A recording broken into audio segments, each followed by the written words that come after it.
Good morning.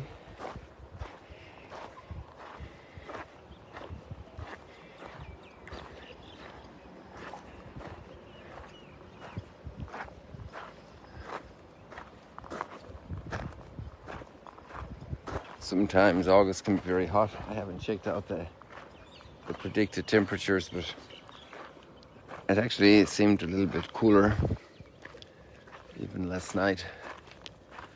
And now in the water it was nicely refreshing there for the swim.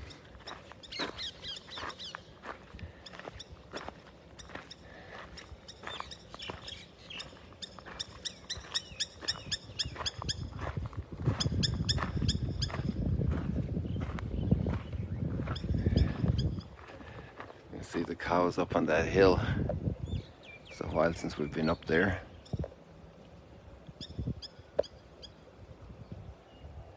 And you'd say, what are they grazing up there? But in Ireland you store the hay dry, but here it's available dried, still rooted in the ground.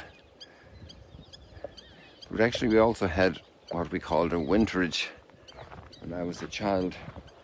That year my brother reclaimed all that area, and then it was untilled and it was let grow, and then in the winter time the cattle would go there to graze. But obviously with all the rain then it didn't go totally dry.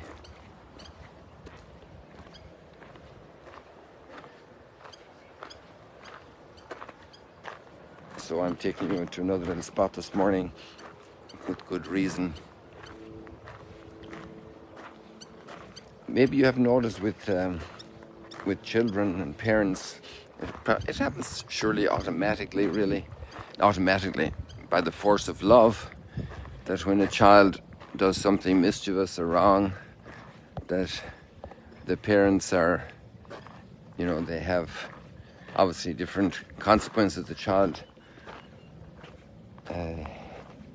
experiences because of their misbehavior.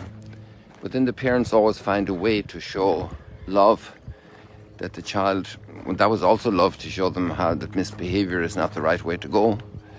But the parents find a way to show affection, to show that they're on the side of the child, and there's a little swing, an ebb and a flow between demands and making points, educating in behavior, but also showing that personal affection, that hug, that smile, that celebration moment of other aspects of the life. So the child realizes that it's good to be good. It's good to be good. It's the right way to live. At the very beginning of the scriptures we have the fall of Adam and Eve, and then the consequences, Cain and Abel.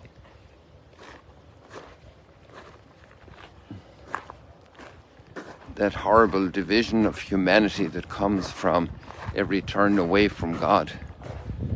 And God's people follow the same pattern in their turning away from God. They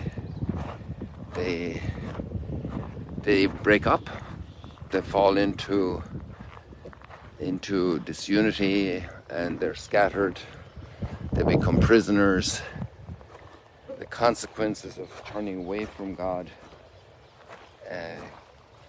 it hurts us. We're hurt by turning away from God. And so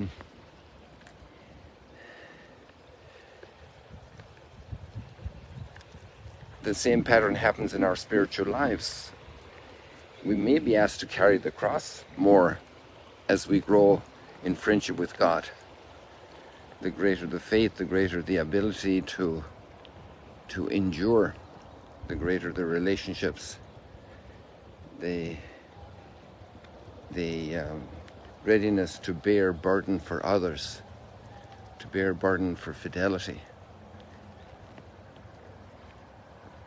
Family members will make huge sacrifices for family members when there's need, when there's trouble.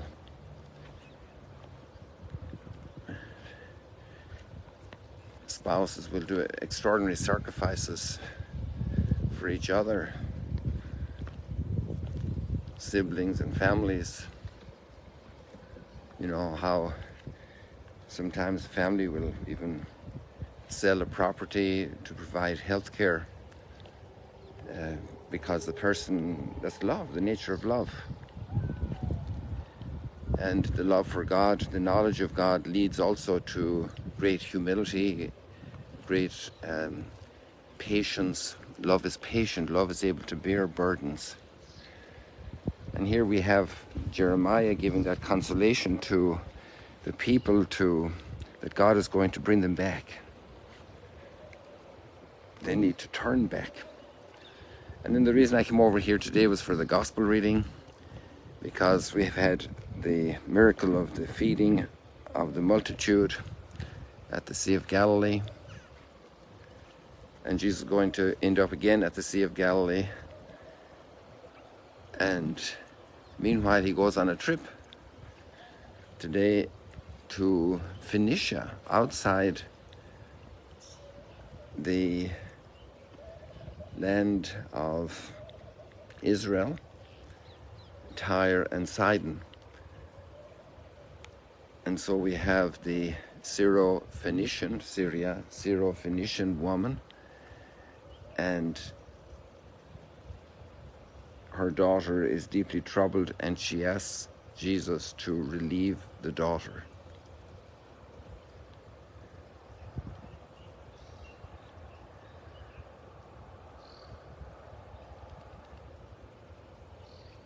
My daughter is deeply troubled. Come and relieve her. Come and free her. Come and heal her. And there's a surprising expression of Jesus. He ignores her. And then the disciples asked Jesus to do something to get involved. And he said, it's not right to give the food of the children to the dogs. When we would finish at home our meal, all the leftovers, the first leftovers would go to the dog, and then all the leftovers would be left over. And from the cleaning of the food, preparing it for cooking, that would all go to the pigs. And the woman said, well, even the dogs get the crumbs that fall from the children's table. And this moved Jesus immensely.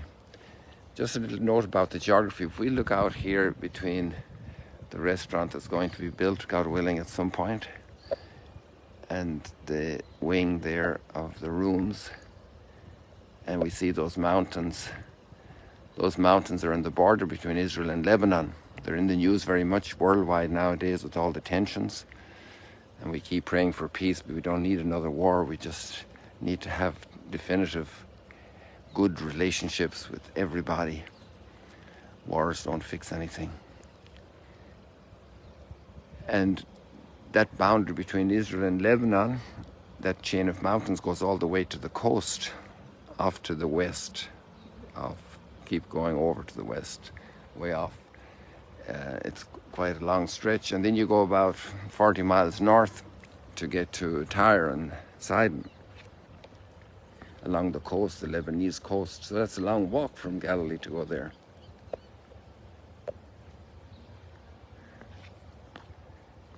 And then Jesus comes back again. We'll have that tomorrow.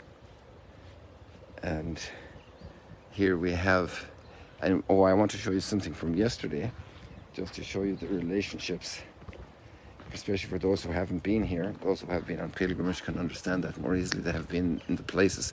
Yesterday was Mount Tabor, and here we have Mount Tabor represented. This map is not accurate in terms of spatial proportions. It's inaccurate, but because it's an artistic map and it's done with mosaic and all the rest of it, so it's challenging to represent all the spaces well. So there's Mount Tabor, and here we have Nain, which is the village where the widow had lost her son, and Jesus raised him from the dead. And then we have Nazareth.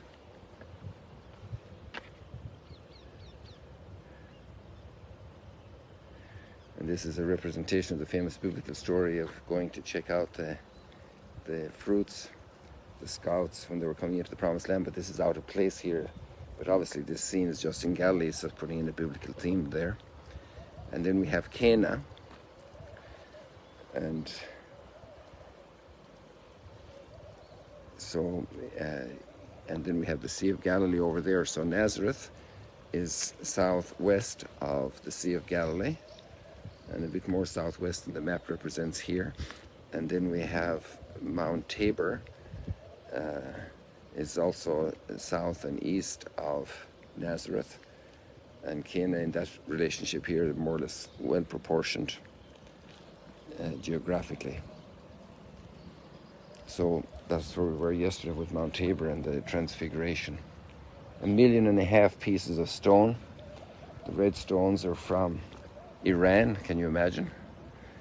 And the stones here from Kashmir and from Brazil and from Chile and from the Jura Mountains in Germany and from Italy, a lot of countries, because Maria Jesus, the artist, wanted to have the best color stones in nature on the planet, and from those she selected, from the various candidates for each color, she selected the stones that would be the most enduring, the best substance with all the temperature swings.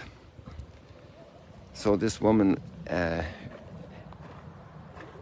such strong faith, her love for her daughter, and combined with her faith in Jesus, in God's presence, in God's will to do work, to do things, to do good for her daughter.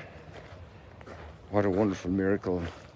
And Jesus allows her, like a good coach, to go through a couple of extra tests to develop and express that faith powerfully. And Jesus brought this example of faith for us. A woman from the nations, not from the chosen people, expressed this faith. And this woman also is a wonderful example of parental love. And we see the power of the parents' love to bring a daughter back from a very difficult condition and situation. So let's leave it like that for today, people. I wish you a lot of blessings. Maybe you want to get one little glimpse of this here. We haven't done that for a while. To see this beautiful artwork and this reflection here. And imagine God wanting to restore the fullness and the beauty of the image of every human being. More as the message of the Transfiguration as well, and in the humanity, to have a radiant humanity. Humanity that's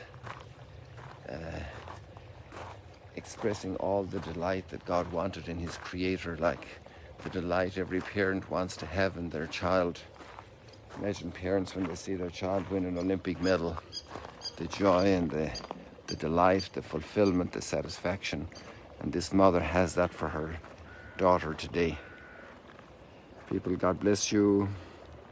See you later, alligators.